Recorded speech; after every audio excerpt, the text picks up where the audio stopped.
지금 테슬라는 이상한 주식처럼 보입니다. 전기차 판매량은 유럽에서 40% 가까이 급감했고 중국과 미국에서도 감소세가 이어지고 있습니다. 상식적으로 보면 주가도 하락하는 게 정상이죠. 하지만 현실은 정반대의 모습을 보여주고 있는데 테슬라 주가는 사상 최고가 부근에서 거의 밀리지 않고 버텨주고 있습니다. 오늘은 그 이유와 시장이 테슬라를 놓지 않는 이유에 대해 살펴보도록 하겠습니다. 올해 11월까지 유럽 판매량은 마이너스 39%, 중국은 마이너스 8%, 미국도 내년 기준으로 9% 감소 전망이라는 최악의 실적이 나와주었습니다. 테슬라의 올해 인도량은 160만 대, 이대로라면 2년 연속 연간 판매 감소라는 악재가 나와주죠. 이건 분명히 자동차 회사 기준으로는 정말 최악의 시그널입니다. 그런데 흥미로운 건 이 상황에서도 월가 애널리스트들이 목표 주가를 계속 올리고 있다는 점인데요. 캐나코드는 인도량은 낮췄지만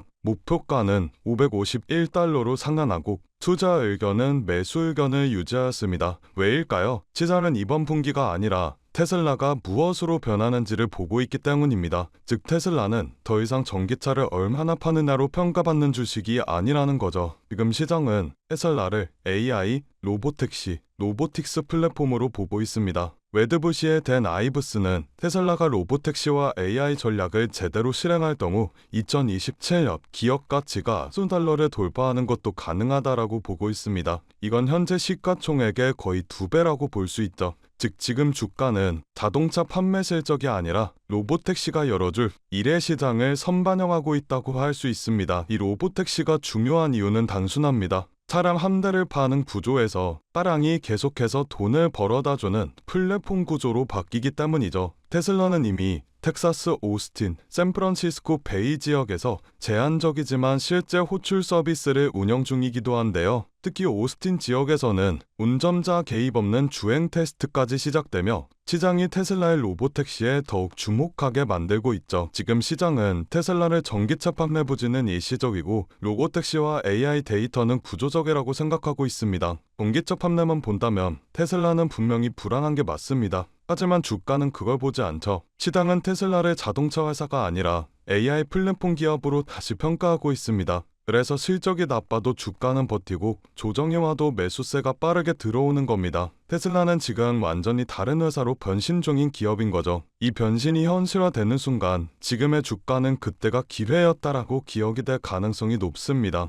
그렇다면 여러분들은 지금 시장에서 만족하실 만한 수익을 내고 계신가요? 요즘 시장은 크게 흔들리고 있는 상황입니다. 그렇기 때문에 많은 분들이 큰돈을 벌기 위해 시장에 뛰어들었지만 쉽지 않은 장세에 밀려 큰돈을 잃고 좌절하시는 분들도 많이 계신데요. 요즘 장이 쉽지 않은 건 사실입니다. 하지만 이런 장에서 큰돈을 벌 수 있는 방법이 있다면 여러분들은 어떻게 하시겠습니까? 오늘은 제가 여러분들께 월가의 날고기는 전문가들 그리고 그림자 속에서 돈으로 세상을 움직이는 세력들이 주식으로 큰돈을 버는 방법에 대해 알려드리도록 하겠습니다. 많은 사람들이 주식으로 돈을 잃는 이유는 간단합니다. 이미 다 오른 후에 들어가서 이미 고점에서 사서 늦었기 때문이죠. 그렇다면 돈을 벌기 위해선 올라갈 종목들을 미리 선점하면 되는 거 아닌가? 라는 생각 한 번쯤은 해보셨을 겁니다. 맞습니다. 주식시장에서 돈을 벌기 위해선 올라갈 종목들을 미리 선점해두면 무조건 돈을 벌겠죠. 하지만 여러분들 그건 사막에서 바늘을 찾는 것만큼이나 어렵기 때문에 우리 같은 개미 투자자들이 큰 돈을 벌기는 쉽지가 않다라고 볼 수 있습니다. 하지만 우리가 돈의 흐름을 읽고 돈이 어디로 흘러가고 모이는지만 안다면 우리도 세력들처럼 만족할 만한 수익을 얻을 수 있다라는 거 알고 계신가요? 돈의 흐름을 읽는다라는 건 유행하는 키워드를 쫓는 게 아닙니다. 그 키워드가 현실이 되려면 무엇이 반드시 필요하느냐를 보는 거죠. 그렇다면 지금 가장 뜨거운 테마는 무엇일까요? 맞습니다. 바로 AI입니다. 그런데 AI라는 단어만 붙었다고 해서 전부 돈이 몰리는 건 아닙니다. AI가 돈이 되려면 반드시 필요한 게 있는데요. 바로 데이터 센터입니다. AI는 말로 돌아가지 않습니다. 전기로 돌아가고 서버로 돌아가고 데이터 센터로 돌아가죠. 여러분들이 AI 시대의 승자를 잡으려면 AI를 누가 더 잘 만드냐 보다 누가 더 AI를 많이 돌릴 수 있느냐를 보아야 합니다. 지금은 단순히 기업 경쟁이 아니라 국가 대 국가의 AI 패권 전쟁이 일어나고 있습니다. 미국은 AI 반도체, GPU, 클라우드까지 생태계를 꽉 잡으려고 하고 있고, 중국은 수출 규제 속에서도 자체 칩과 자체 인프라를 만들며 따라붙고 있습니다. 여러분들, 전쟁이 시작되면 돈은 어디로 먼저 갑니까? 가장 먼저 무기로 갑니다. 그리고 그 무기를 실제로 돌리게 하는 기지인 인프라로 돈이 흘러가죠. AI에서 무기는 GPU고 AI에서 기지는 데이터 센터입니다. 지금 전 세계가 AI에 투자한다라는 말은 결국 전 세계가 데이터 센터에 투자한다라는 말과 같습니다. 실제로 데이터 센터 관련주들은 이미 폭등했습니다. AI 데이터 센터가 중요해지면서 관련 기업들은 몇 년 동안 수백 %, 심지어 1000%가 넘게 상승한 종목들도 존재합니다. 이유는 간단하죠. AI 기업들이 GPU만 사는 게 아니라 데이터 센터를 짓고 전력을 확보하고 냉각 설비를 깔고 네트워크를 업그레이드하면서 돈을 인프라에 쏟아붓기 시작했으니까요. 그리고 중요한 건 테슬라와 엔비디아와 같은 대장주들이 오를 때 이 인프라 기업들은 더 크게 움직이는 경우가 많다라는 겁니다. 이게 바로 월가가 말하는 픽앤삽 전략이죠. 금광이 열렸을 때 금을 캐는 사람들보다는 삽과 곡괭이를 파는 사람들이 더 안정적으로 돈을 벌었다라는 논리 그대로입니다. AI라는 금광에서 삽과 곡괭이가 바로 데이터 센터 인프라니까요. 그럼 여기서 여러분들이 해야 할 질문은 딱 하나입니다. 이미 많이 오른 기업들 말고 다음으로 더 크게 움직일 가능성이 있는 기업은 어디냐? 이걸 찾는 게 여러분들의 핵심 목표입니다. 왜냐면 대부분의 투자자들은 뉴스가 뜬 다음 들어가고 이미 오른 뒤에 들어가고 고점에서 사고 손절하고 끝내기 때문이니까요. 하지만 오늘 저와 함께 돈의 흐름을 먼저 읽고 AI 데이터 센터가 반드시 커질 수밖에 없다라는 구조를 이해한다면 우리는 테슬라나 엔비디아 같은 대형 주제만 보는 게 아니라 그들이 돈을 쏟아붓는 인프라 라인에서 더 큰 수익률이 나올 수 있는 후무훈을 찾아볼 수가 있습니다. 제가 오늘 준비한 게 바로 그거고요. AI 데이터 센터는 범위가 굉장히 넓습니다. 전력과 냉각, 네트워크, 서버, 운영까지 초보 투자자들 입장에서는 뭐가 뭔지 모르겠고 그냥 M7 종목이나 사다 이렇게 되기가 쉽습니다. 그래서 제가 AI 데이터 센터를 5개 카테고리로 쪼개서 각 카테고리에서 시장이 주목하는 후보군 리스트와 같이 보면 좋을 체크리스트들을 정리해두었는데요. 이 리스트 수령 방법은 간단합니다. 영상 하단에 더보기 버튼을 눌러주신 후 파란색 링크를 눌러 간단한 설문조사를 진행해주시면 제가 구독자이신지 확인 후에 무료로 수혜 종목 안내해드리고 있습니다. 저 지선우는 금전 요구 투자 강요 전혀 없으니 안심하고 받아보셔도 되고요. 기업에 투자를 하지 않으신다고 하시더라도 이 기업에 대해 공부해보시고 알아보시는 것만으로도 여러분들의 투자 인생에 굉장히 큰 도움이 될 것이라는 말씀을 드리고 싶습니다. 제가 드린 종목이 정말 오르는지 확인만 해보신 후에 포트폴리오에 추가해 두셔도 좋으니 관심 있는 분들께서는 아래 링크에서 참여해 주시면 되겠습니다. 지금 같은 변동성장에서 우리가 살아남으려면 감이 아니라 돈이 흐르는 구조를 알아야 합니다. AI 패권 전쟁이 심해질수록 AI에 대한 투자는 더 커질 수밖에 없고 그 AI의 심장인 데이터 센터는 앞으로도 계속 확장될 수밖에 없습니다. 결국 이 시장에서 돈을 벌 확률을 높이는 방법은 단 하나, AI 데이터 센터 인프라를 선점하는 것이죠. AI의 시대는 이미 시작되었고 이제 그 속도를 감당할 수 있는 인프라 기업이 다음 부의 주인공이 될 겁니다. 오늘 제가 준비한 영상은 여기까지입니다. 오늘 영상 끝까지 시청해주셔서 정말 감사드리고 저는 다음 영상에서 더 알찬 내용으로 인사드리도록 하겠습니다. 다음 영상에서 뵙겠습니다. 감사합니다.